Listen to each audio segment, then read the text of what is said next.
தமிழக பள்ளி மாணவ மாணவிகளுக்கு ஒரு இனிப்புச் செய்தி. தமிழக கல்வித்துறை இந்த செய்தியை அறிவித்துள்ளது. தமிழக பள்ளி மாணவ மாணவிகளுக்கு தொடர் 3 நாள் விடுமுறை. அது செப்டம்பர் மாதம் 5ஆம் தேதி வெள்ளிக்கிழமை.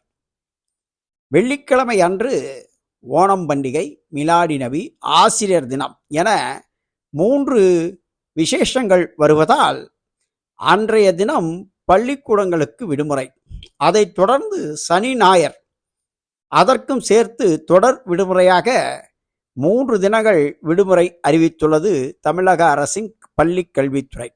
அதாவது வெள்ளி, சனிக்கிழமையும் விடுமுறை, ஞாயிறு, இப்படி 3 தினங்கள் தொடர் விடுமுறை விடுவதால் பள்ளி மாணவ மாணவிகளுக்கு மிகவும் மகிழ்ச்சியான செய்தியாக இந்த செய்தி இருக்கும் என தெரிய வருகிறது. எதிர்வரும் தேர்வுக்கு மாணவர்கள் இந்த விடுமுறையை கொண்டாடிவிட்டு தயாராவார்கள் என நம்புவோமாக.